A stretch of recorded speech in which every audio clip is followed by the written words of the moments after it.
aksi nyata dari modul 1.4 yaitu mengenai budaya positif, di mana saya akan menjelaskan tentang bagaimana pembelajaran saat pendidikan guru penggerak ya. Nah ini dengan konsep modul dari 1.4 yaitu budaya positif, yaitu disiplin positif dan nilai-nilai kebajikan universal, teori motivasi hukum dan penghargaan, ada keyakinan kelas, ada kebutuhan dasar manusia dan dunia berkualitas, ada restitusi dan 5 posisi kontrol, dan keenam adalah restitusi segitiga restitusi. Nah, ya. Lepas dari suku bangsa, agama, bahasa maupun latar belakangnya. Nilai-nilai ini merupakan payung besar dari sikap dan perilaku kita, atau nilai-nilai ini merupakan fondasi kita berperilaku. Nilai-nilai ini kebajikan adalah sifat-sifat positif manusia yang merupakan tujuan mulia yang ingin dicapai setiap individu. Jadi kita sebagai guru harus membiasakan sifat-sifat yang positif terhadap siswa. Ya, seperti yang telah dikemukakan oleh Dr. William Glasser pada teori kontrol tahun 1984 menyatakan bahwa setiap perbuatan memiliki suatu tujuan, dan selanjutnya Dean Wilson tahun 1968 mengemukakan bahwa dengan mengaitkan nilai-nilai kebajikan yang diyakini seseorang. Posisi yang kelima yaitu manajer.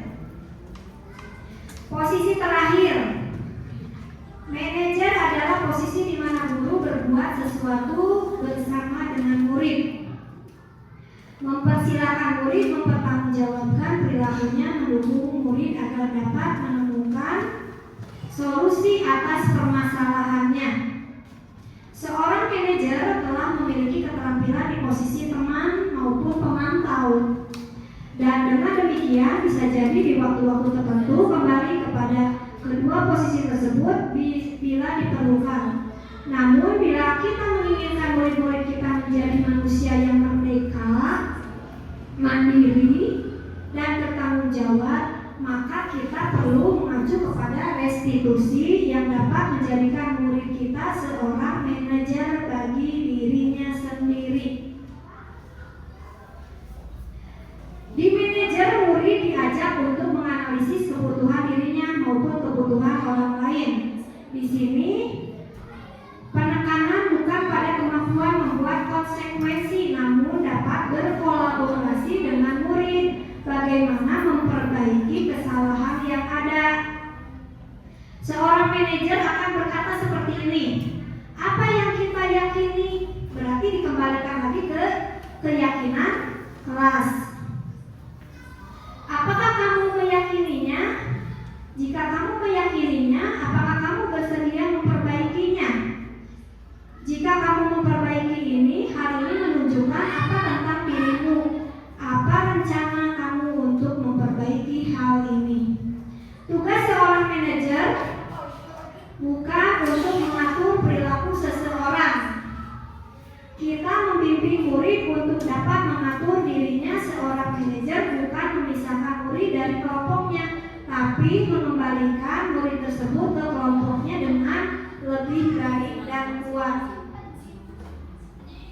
Nah, menurut ibu bapak, dari 5 posisi kontrol, mana yang harus diterapkan di sekolah? So, posisi kontrol apa? Penghukum, pembuat merasa bersalah, teman, pemantau, atau manajer?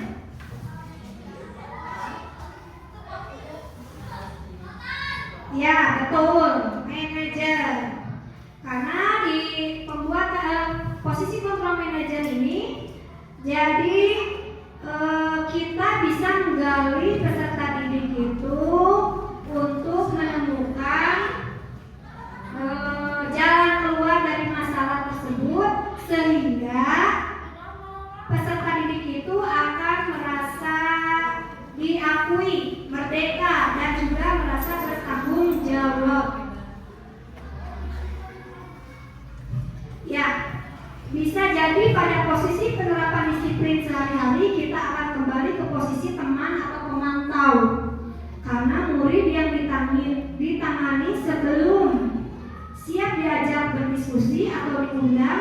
melakukan restitusi.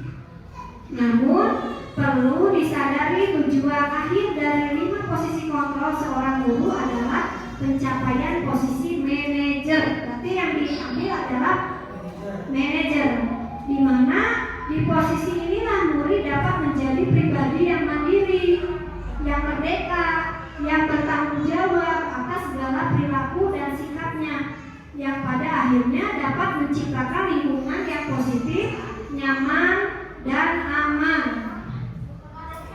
Nah, ini ada salah satu cara segitiga restitusi.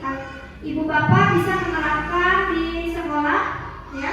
Saya pun sudah kemarin, yaitu segitiga restitusi ini, ya, proses di mana ada 3 tahapan. Yang pertama adalah menstabilkan identitas. Yang pertama adalah validasi tindakan yang salah. Ya, yang pertama adalah validasi tindakan yang salah. Misalnya gini, pertanyaannya. Kamu tentu punya alasan mengapa kamu melakukan hal tersebut. Misalnya kalau ada permasalahan ya di kelas. Adakah cara yang lebih efektif untuk mendapatkan apa yang kamu butuhkan? Nah, itu adalah stimulus di mana guru itu bertanya alasannya siswa itu kenapa melakukan hal tersebut. Nanti siswa itu akan menjawab ya alasannya itu. Nah, yang kedua yaitu menstabilkan identitas. Oh, begitu. Misalnya setiap orang pasti pernah melakukan kesalahan. Misalnya gini, iya Bu, saya membuat sampah sembarangan Bu, ngalung-ngalungkeun sampah Bu, dan saya tuh horean ke tempat sampah. Nah, apakah itu efektif? Seperti itu, apakah perbuatan yang baik? Nah, itu digali alasan-alasannya. Nah, lalu ibu itu langsung menstabilkan identitas. Misalnya gini, ya, itu perbuatan yang tidak baik kan? Nah, setiap orang ibu pernah melakukan hal yang sama, membuang sampah sembarangan. Ya, tapi dengan kesalahan itu, apakah kita harus memperbaiki? Nah, harus memperbaiki. Setiap orang pasti pernah melakukan kesalahan, ya, bukan kamu saja yang pernah melakukan hal ini. Jadi bagaimana selanjutnya? Apakah mau mengulangnya kembali atau terus melakukan hal yang salah? Itu pasti jawaban anak tersebut tidak Bu, tidak akan. Itu. Nah, setelah tahapan menstabilkan identitas, lalu menanyakan keyakinan kelas. Nah, kalau begitu, kamu masih ingat keyakinan kelas apa yang kita sepakati?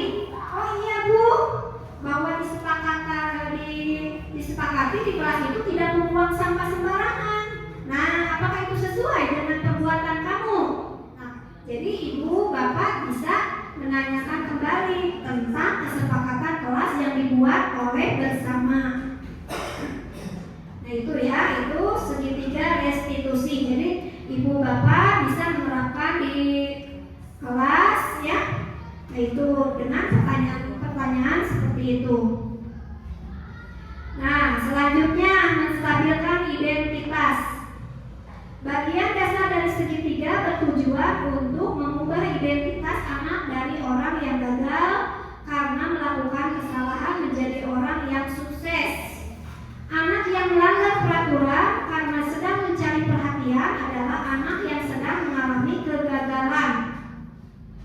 Dia mencoba untuk memenuhi kebutuhan dasarnya, namun Anda benturkan. Kalau kita mengkritik dia, maka kita akan tetap menstabilkan identitas. Bagian dasar dari segitiga bertujuan untuk mengubah identitas anak dari orang yang gagal karena melakukan kesalahan menjadi orang yang sukses, dari yang tidak baik menjadi yang baik.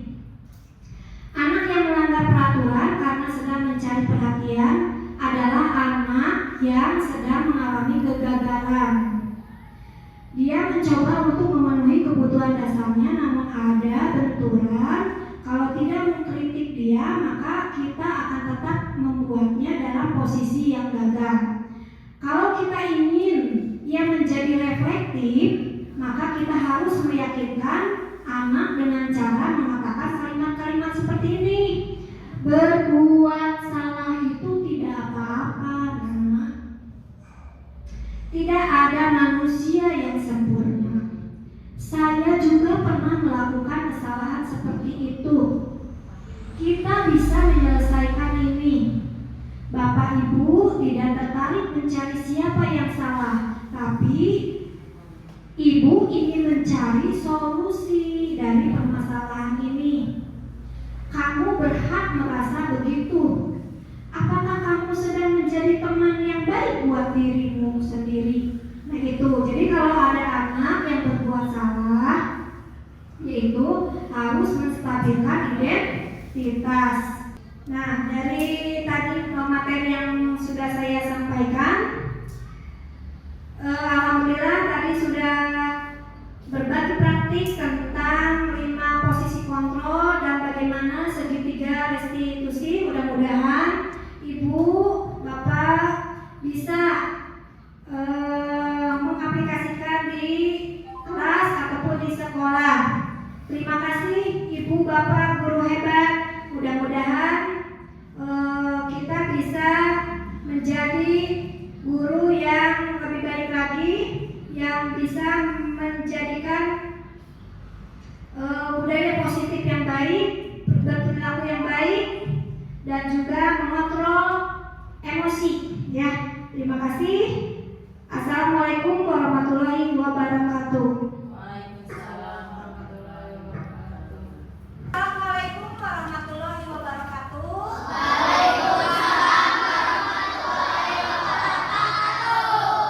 Terima kasih kepada anak-anak kelas 4 sudah siap untuk membuat kesepakatan kelas yang kemarin sudah Ibu jelaskan tentang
semuanya ya.